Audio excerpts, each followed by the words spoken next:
This is the Crash Course Landscape Illustrator tutorial. For this tutorial, we're going to be building a Mesopotamian landscape with a giant boat in it. So I have the description up here from the annotator for what should be in the scene. There should be a massive boat with one of our characters tossing things inside the boat. These are some things that will need to appear: silver and gold, foliage and plants, people, animals.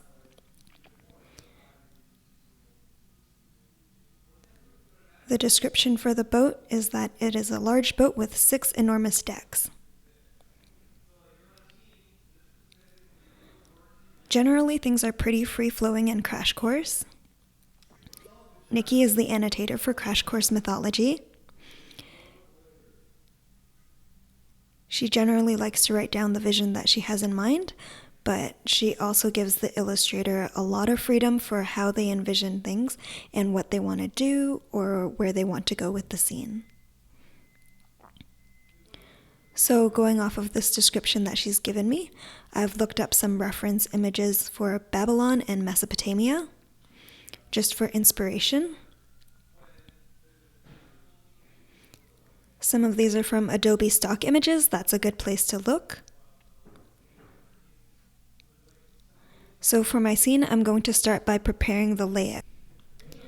So the first thing you want to do is set the horizon line for your scene. So as you can see right here, I've got the horizon line just a little below midway on the canvas. I find it's a little awkward if the horizon line cuts right across the middle, but if you want to go for a Wes Anderson look, you can go nuts and put that in the middle.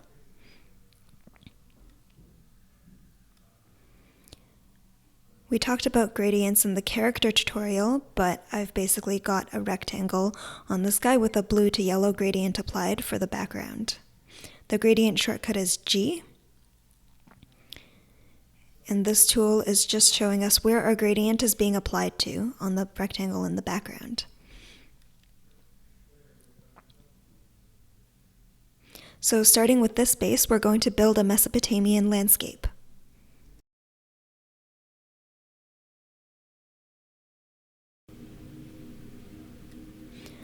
For this tutorial, I want to introduce the Adobe libraries.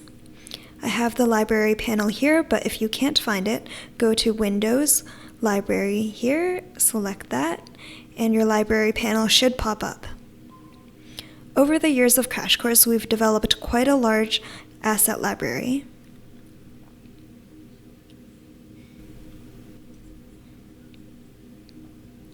This just makes our job easier. As we draw more and more landscapes, we can pull assets that we've drawn in the past so that we're not doing double the work.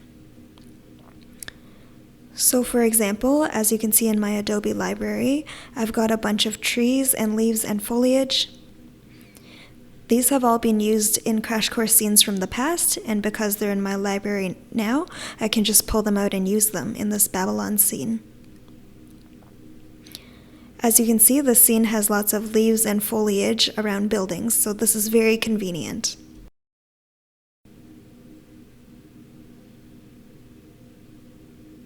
So the first thing I'm going to do is pull out some plants.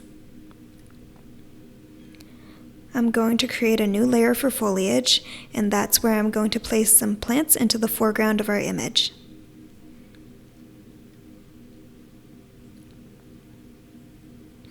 So I'm going to drag some foliage from our library. As you can see, I've got this potted plant here that was used in a previous composition.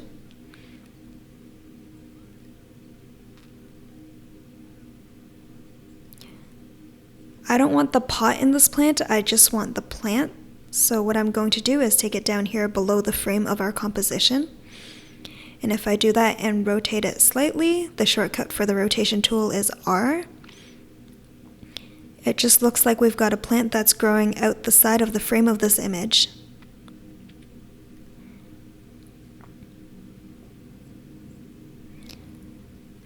I want to do a symmetric looking frame for this image, so I'm going to reflect this plant that I've got here onto the other side of the frame.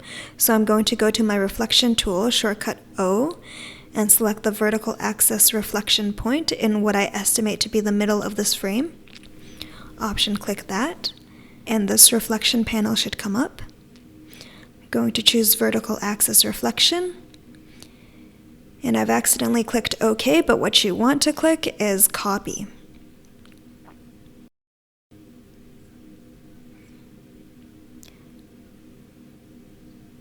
So now I've got a symmetrical frame started, sort of like this image down here, which I like, also like this image here, which I like.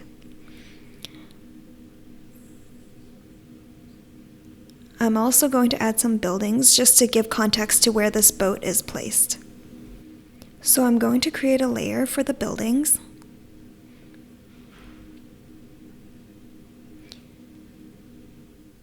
If I go back to my library and look around, I can find that I've got some buildings. We have some Mesopotamian palaces that we've used in the past, so I'm going to bring them all out here and place them into my composition. I don't like this one because it's too detailed.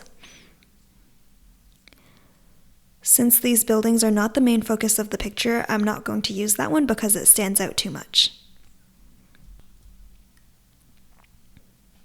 So now that I've got these buildings, I'm going to move them around just to help me decide where the boat is going to be. Do I want the boat to be in front of this building, which looks like it might be more in the background? I can use the scale tool to make that smaller and push it more into the background. Same with this building. You can just play around with these buildings to give yourself a sense of where you want to place other objects. So this is what I came up with that I like. Oh, there's one more building here, and I think this configuration is quite nice.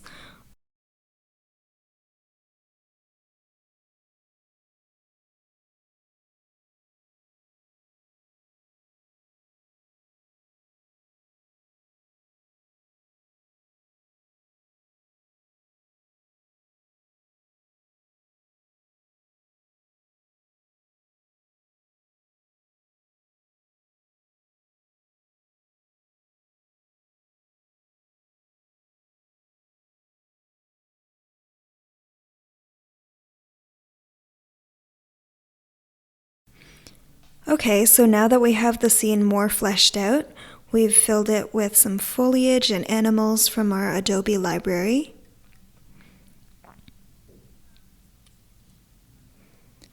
The scene is starting to come together a lot more. As you can see, the boat is definitely looking much more populated and accurate to the description.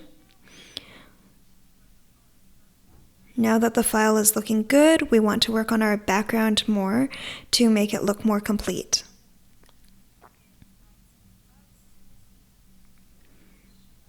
The first thing we're going to do is add some clouds to the sky to show that this is a daytime scene. Once again, I've got some clouds in my Adobe library. I'm going to drag in some of these complex clouds. We do have some more simple looking clouds, as you can see here. They're flatter looking. They don't have the shadows and gradients that we've got on these other clouds. I like to use those for some longer landscapes where the clouds might be moving past more quickly. But for this, with the really big sky in the background that we've got, I'm going to use our more detailed clouds. These add another layer of depth to the scene. So I'm going to lower the opacity on those to push them more into the background, and I'm just duplicating them like so to continue to add more depth and more clouds to the scene.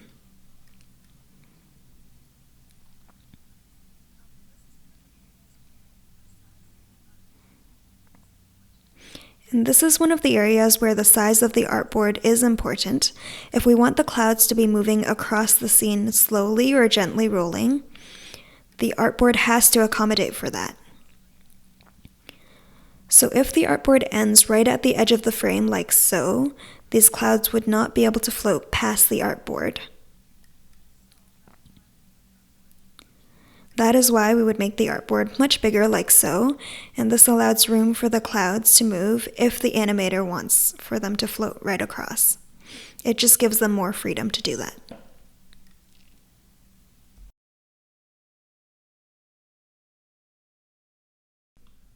When I'm creating an artboard for a landscape, I generally like to start out with something fairly large.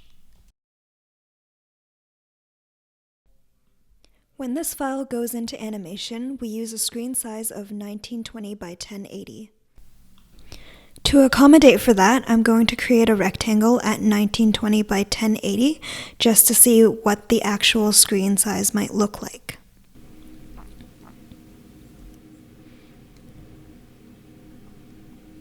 So this is actually the regular screen that you might see, but because this is a fairly large scene and later on we will need to zoom in on the boat, I like to create a bigger composition so that the animator has the freedom to zoom in if he or she would like to.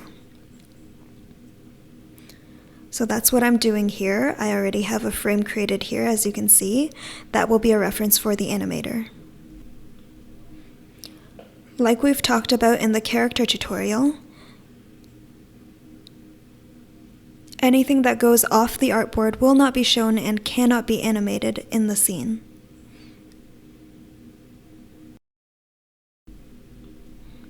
So there's nothing here that really applies to, but for example, if you had a giant wheel that was supposed to be spinning, and your artboard was only cropped to the very edge of where the screen is, and this giant wheel was supposed to be spinning,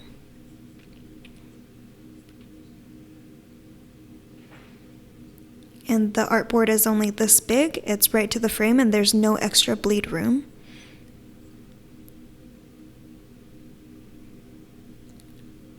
As I rotate this wheel, it would be cropped off at the bottom of this frame. So the wheel would get cut off and you wouldn't be able to animate it rotating in place.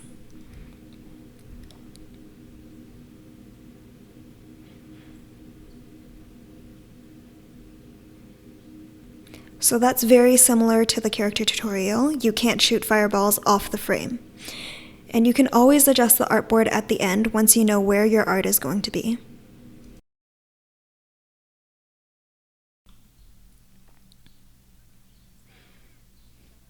In the crash course style, we generally use very flat art. It's very simple and it just allows us to avoid some of the problems that can be caused by perspective. We do false perspective, something like this, where this building is smaller and pushed behind this larger building to create the illusion of depth. But we generally don't do as technical perspective as you might see in this photograph, where it's got sort of a one-point perspective. However, I do want to show the perspective tool, and I'm going to do that with this file. These are some buildings that I've taken from our asset library. As you can see, they are flat buildings, true to our style that we've used in the past. What I want to do is show you how you can create a three-dimensional looking building using the perspective tool and these flat buildings that we have. So what we're going to do is choose one of our buildings. I choose this one because it looks cute, and I'm going to move the rest of these because I don't need them.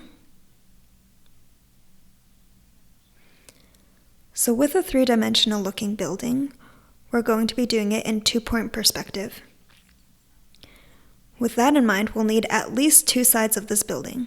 So we have one side, and let's say we're doing the other side of the building, and the other side doesn't have windows. We're going to duplicate the original and delete all of these windows.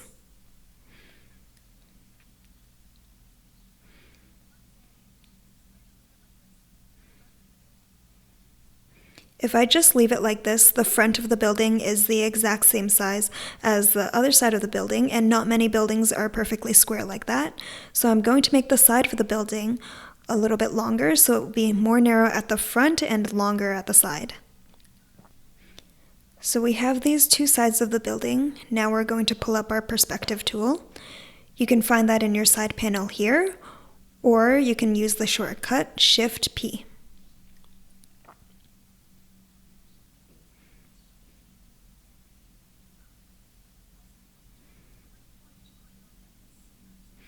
When you pull up the tool, you'll get this perspective grid. It looks very complex, but it's really not that bad. You can click and drag the sides to adjust where you want the 2 points on your 2-point perspective grid to be. You can play around with the 2 points, but I'm going to leave them almost equal for a 3/4 looking view.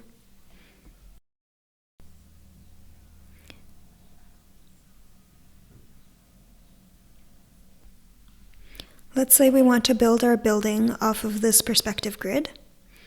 I'm just going to give myself a bit more artboard space.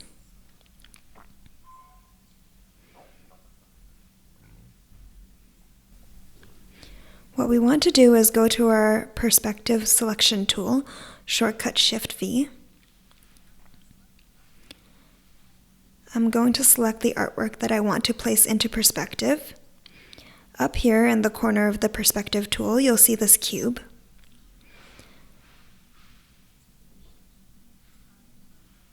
This cube dictates which side of the perspective tool that we're working with.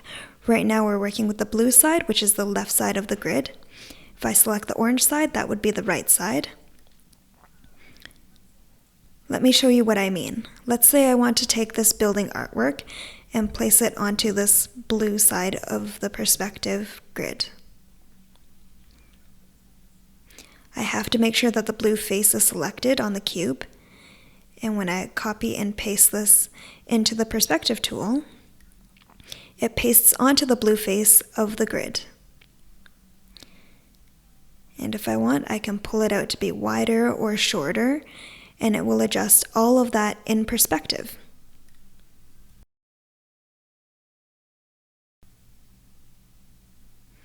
I'm just going to take that building and put it right at the edge.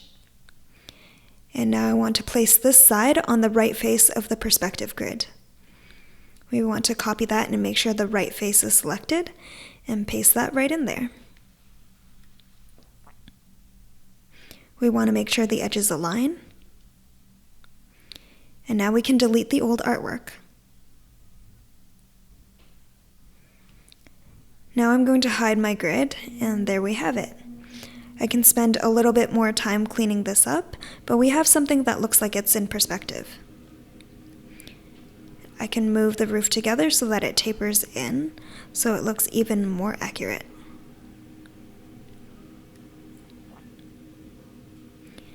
You can even use the recoloring artwork tool that we learned about before to change the entire side of this building to look a little darker, like it's in shadow.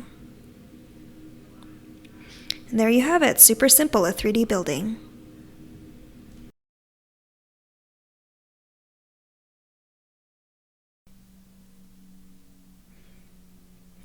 The next thing I want to do is lay out the main focus of our image, which will be the boat.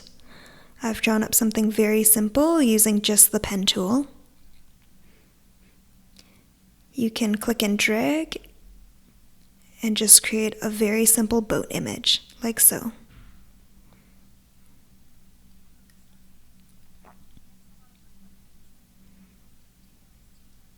Next, I want to talk about adding some details to our scene. So as I mentioned before, this boat is supposed to be very big, maybe bigger than some of the buildings that we've got. It's supposed to have 6 enormous decks. Right now all we have is the base of the boat. We want to add 6 decks to it. So we're going to draw 1 deck. Let's say it looks something like this. We're going to keep it fairly simple since there will be 6 of them.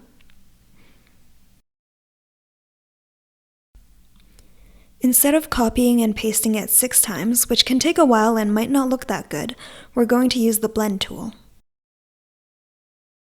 As we mentioned before in the character tutorial, the blend tool just creates in between objects to connect the starting object and the finishing object. So if this down here is our starting object and this is our finishing object, we want the last deck to be smaller. And maybe not so wide, so make it a little, oh, that's too narrow, make it a little narrower. We can take these two and create a blend using by clicking Option Command B, or going to Object, Blend, Make. It won't let me do it because I've already done it. Okay, so here we've got a basic blend, and the blend tool is creating the in-between objects that connect the last object up here and the first object. Just creates a smooth gradient between them. We can go to blend options to adjust how many decks we have. Right now it says 2 in between, making a total of 4, but we want 6 decks, so we want to put 4 in between. And, oh no, if I adjust this, hopefully I can make the decks, there we go, connect so that there's no space in between them. And now we have the 6 decks of our Gilgamesh boat. And something that's cool about the blend tool is that it not only works for the shapes of the objects, it also works for colors of the object. So let's say I make the entire top of the deck lighter, because it's closer to the sky, and maybe a little more yellow. The gradient tool will create a color blend from the last object to the first object, so that it just looks more natural. Now it looks like the sun is shining down on our 6 decks of the boat. So let's say we've got some foliage in our boat. We can also add some detail to it. Let's say I want some windows. So I can create one window here, and oh, okay, what are you telling me? I can create a window here, and then use the blend tool again to fill in the windows in between. That way I don't have to duplicate this window 6 or 7 times. I can just adjust it using the blend tools. So let's say there's windows on this deck and windows on this middle deck. And put that there. And I'm gonna group all the foliage so that I can bring it all to the front and hide it. The shortcut for hide is Command 3. To unhide, it's Option Command 3. Okay, so I have that. I've got some windows on some of the decks of my boat. If I go along with this pattern, there should also be windows down here.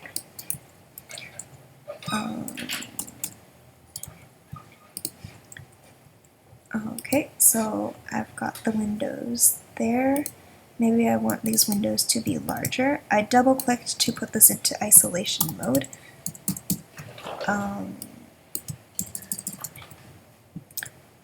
That way I can just work freely with these selected few group of objects without worrying about selecting other things. Okay, so I kind of like how that's looking.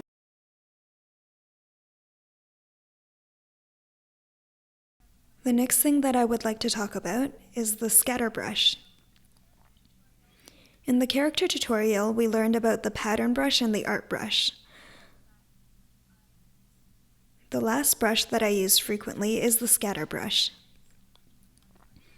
It is very similar to the pattern brush in that it duplicates an object. However, it does not duplicate it on a line the way that a pattern brush does.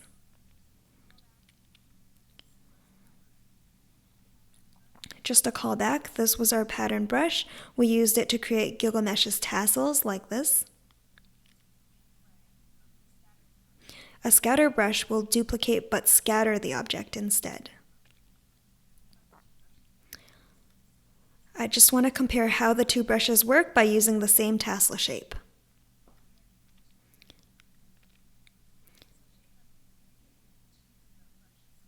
I'm going to drag that same tassel shape into the brushes panel. The new brush palette comes up and I'm going to select scatter brush. So the scatter brush options come up and there are a bunch of different options that it offers. Generally when I'm using the scatter brush, it's because I want things to be scattered about randomly on the page. So this might be stars scattered across a sky, or flowers scattered across a field, fish scattered in an ocean scene, something like that. So in those types of situations, the size of the object would be random. You would never look into a field and see 10 flowers that are all exactly the same size. There should be some size variance to them. So in the same way, I'm going to select random for the size and just create a range of sizes that I can have. The same applies to spacing. They can be very tightly spaced or very loosely spaced. This is something you can experiment with. Scattering dictates how far from the path the object can scatter. So negative scatters in one direction, positive scatters in the other direction. So let's say 50-50 on either side, so it scatters equally. Rotation can either be fixed to the page or to the path, which means either the object or the tassel. If it's fixed to the page, it will also always be facing vertically down the way that it is right now. If you rotate it relative to the path, the tassel will follow the path. However, what I want it to do is rotate randomly, and I'm going to allow it to rotate randomly with all 360 degrees. Colorization works the same way we've used it for the character tassels. We're going to use the method tints so that the brush will pick up the color of the stroke that we've applied the brush to. So let's experiment with the brush that we've made. Let's say I have this random path that is orange, and I'm going to apply our new scatter tassel brush to it. So as you can see, the tassels are scattering around the brush stroke. They're not too far from the path.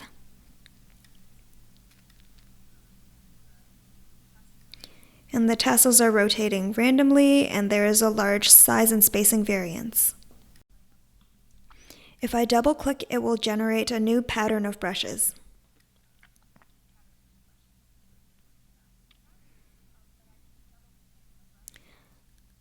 I can double click the brush to adjust the parameters that we've set before. Let's say I want it to be even more spaced out from the path. You can increase the scatter pretty high, but I've just got it at 500 on each side. I didn't want the tassels to be so spaced out, so I've decreased the spacing. And now you can see there are tons of tassels spaced much closer to each other all around the path, but they are scattered much further away from the path. And that way you can experiment with the scatter brush.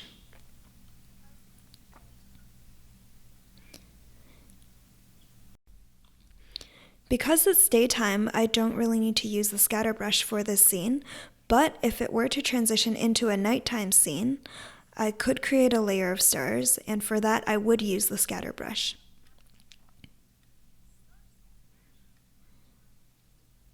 I happen to have a star scatter brush right here in my brushes panel. Here you can see I've applied this star scatter brush to a path that I've drawn across the page. That has generated all these little stars to randomly appear across our sky, makes it look more like a nighttime scene.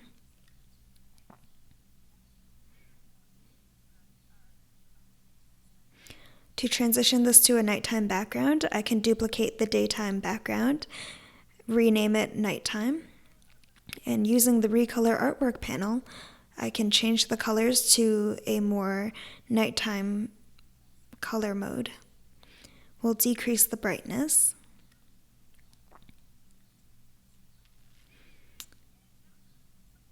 If we take away some of the clouds, it looks more like a nighttime scene. And that's just one example of how to use the scatter brush in your artwork.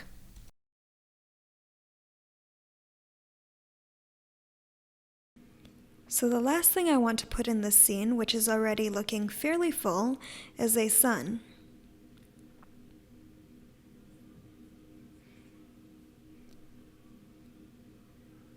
I want to add a sun and some rays just to add some lighting and give it a little bit more depth. So let's add a sun layer. I already have one drawn, as you can see here, but I'm just going to show you how you can draw one from scratch. So because Crash Course uses a very simple style, we're just going to do a very simple circle.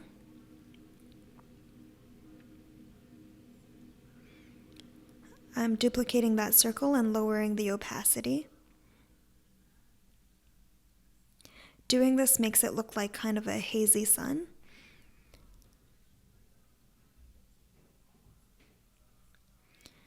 In the character tutorial, we talked about using effects, so in the same way that I don't want all of these rings to be so harsh, I can go to the effects panel and apply that same feather that we used for the character shadows.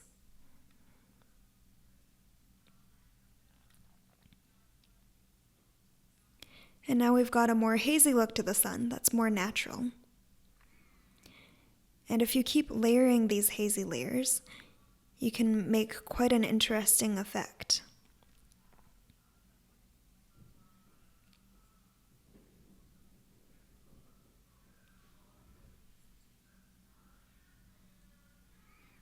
If I wanted, I could even blend these two circles together. Again, that's Object Blend Make.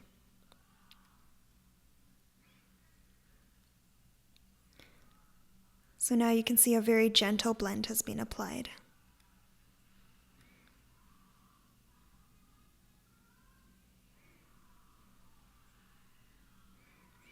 The sun looks a little bit bright, so what I'm going to do is apply the same feather to that inner circle.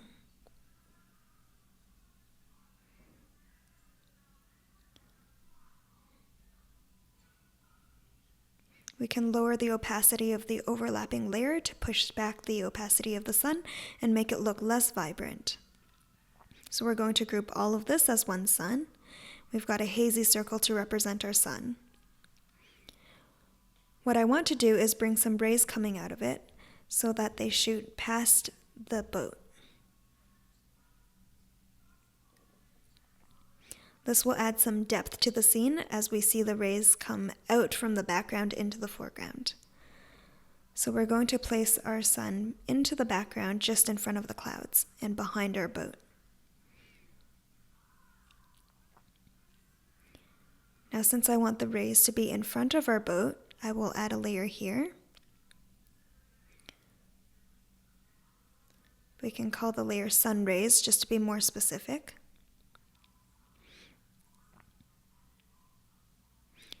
Now I'm just going to draw a simple triangle using my pen tool to create our rays. I'm taking the color from the sun using the eyedropper tool and going into our gradient panel. We can fade the sun rays out into 0 opacity.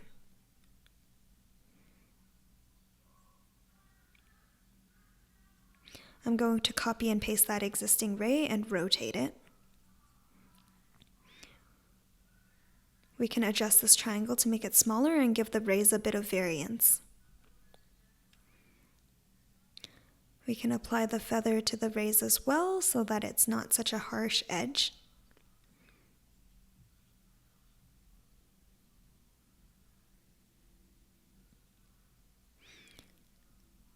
And if we lower the opacity just a little bit more, it looks a little bit more natural.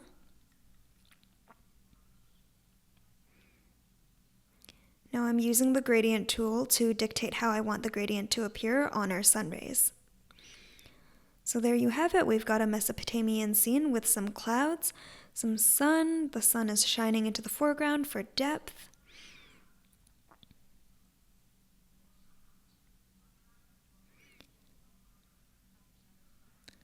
Similar to how we added a shadow to the bottom of Gilgamesh, we can add a shadow to the bottom of the boat here. So we'll create a new boat shadow layer. We'll use our ellipse tool to create an ellipse.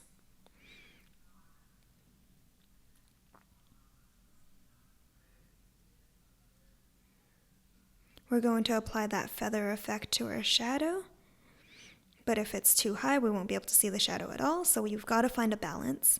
And lowering the opacity, we can create a shadowed look beneath the boat.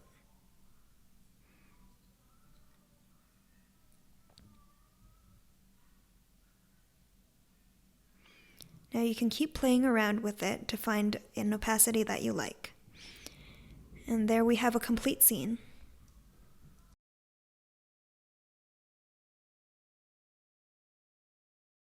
The last thing I want to talk about before layering is recoloring artwork. Let's just wait for our file to save. Make sure you're always saving your work. So we've got the scene mostly complete, but now that I'm looking at it all together, I'm seeing that the foliage in the front is the same saturation and color of the foliage on the boat, and that's really flattening out our image. What we want to do is readjust the color of all this green stuff in the front to separate it from the green in the background. I can do that multiple ways. I can select this foliage and go to the Recolor Artwork tool the way that we've done it before. We can make it maybe a little bit more yellow so it fades out more so that the boat stands out more. Or we can make it cooler if we want to add another layer of depth, but I'm thinking the yellow looks nicer, so we might keep that.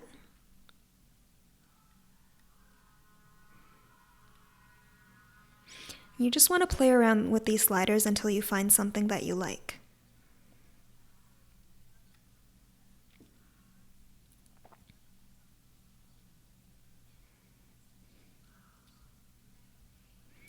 So maybe now that I'm looking at it, these dark leaves on these palm trees are looking a little muddy and I don't like that.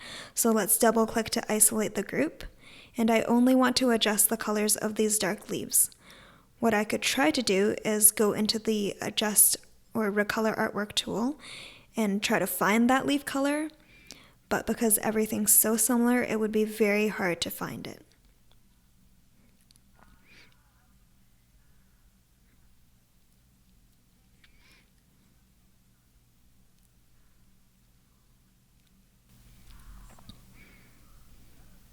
So there's a better way to go about doing that. If I know that I have this color and I want to change all of the objects that are of the same color, I can select one of those objects and then go to Select, Same Appearance. And this will select everything that has the same appearance as dictated by our Appearance panel. I can also select different parameters like same blending mode or fill and stroke, fill color, opacity, stroke color, or stroke weight.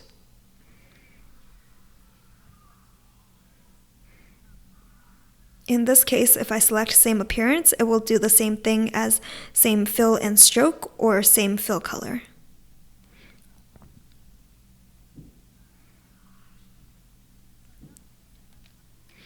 So now, as you can see, I've selected all of the palm leaves. I didn't have to guess, and I didn't have to go in individually and click them all.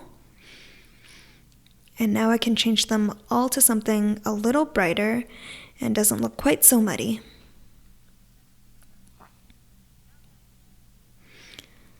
And now that I'm here, I think I'm going to do the same thing with this dark browny color that's back there. Select one and select same appearance. Now I've selected all of those dark colors and change it to a nicer dark color. We're going to keep doing that with some of these other muddy colors. Make sure you're selecting the right object. It selected all of the dark muddy colors on each of the mulberry trees, so I don't have to select them individually. So that looks a little bit nicer, less muddy, more clean, but still with that yellowy color.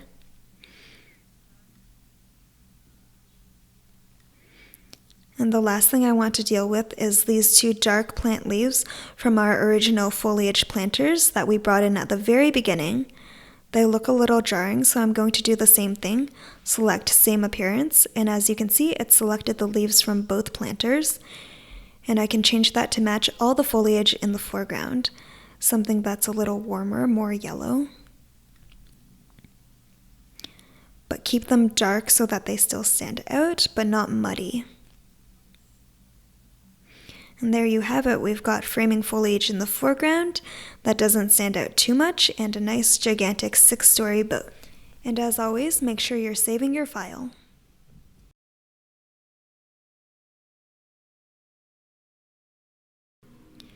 Okay, the last thing I'm going to talk about is layering and preparing this file for the animators. This is very important because the larger your scenes get, the more confusing it can be for the animator to find the specific asset that they want to animate.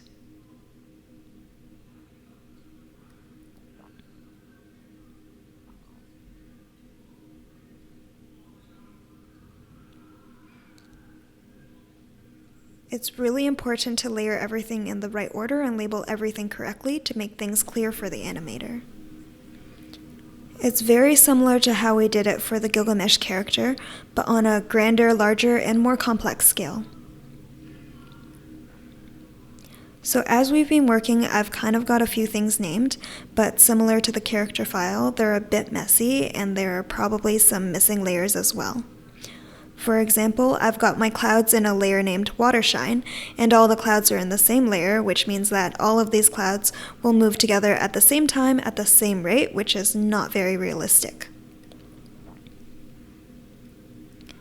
So I'm going to correctly label this layer Cloud, and I want to separate our clouds into 3 different layers so they can move independently of each other.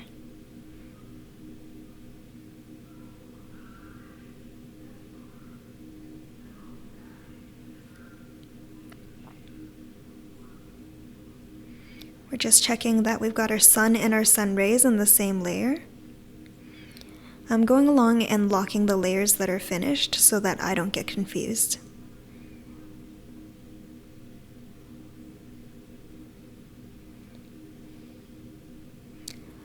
This is a sun that I had from before, so I'm going to delete that.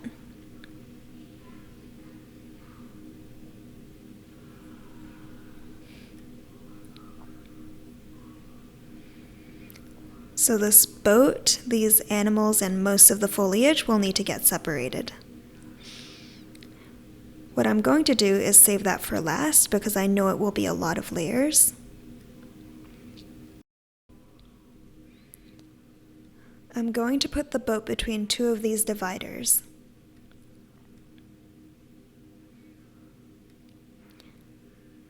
These are empty layers and the name is just a bunch of hyphen marks. I've done that just so that the animator can see that everything between these marks is a group of objects. Everything between these marks will be the boat.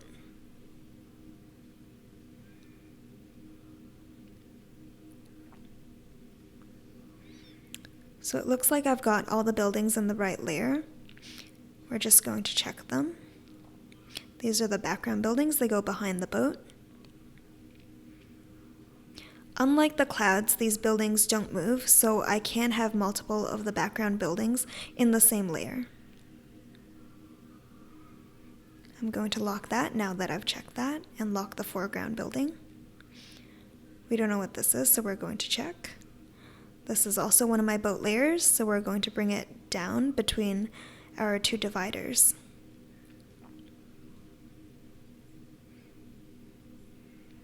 If I want to be really specific, sometimes I'll label this boat just to make it even clearer for the animator.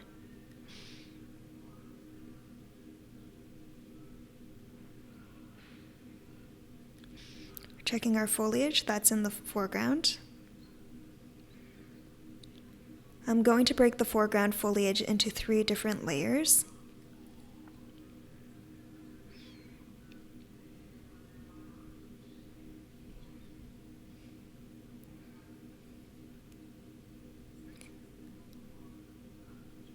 This allows the foliage to look semi-interesting and realistic because things will move separately, but not too complex that the animator has to move each leaf individually.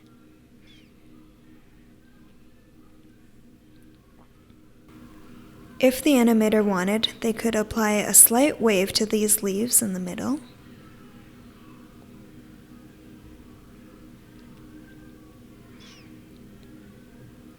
If we want, we could even break these up more, but I think it would be a little excessive.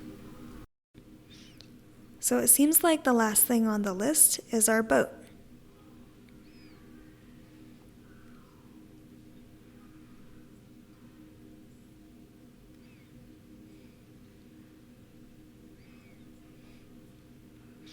Oh, we've just discovered that our ground layer is labeled water, so we're just going to correct that. Let's double check that the background is not just a background, it's a sky, so we're going to specify that. And the last thing we're going to do is sort out this boat situation. It might seem a little complex, but really all you've got to do is take a bit of time to go through all of the sections. So this will be boat base.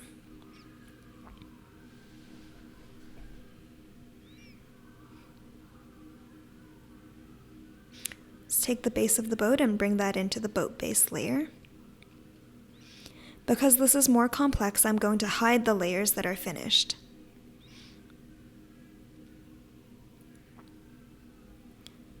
So now that I've separated all the layers, I'm going to unhide them all, and you can see that our boat is assembled back together.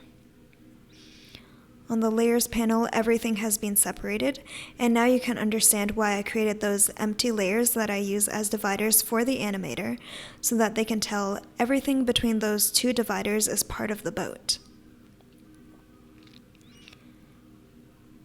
As you can see, each of the boat layers has been labeled with a layer number to represent which level of the boat that it's on, as well as either a file name or a description of what is in that layer.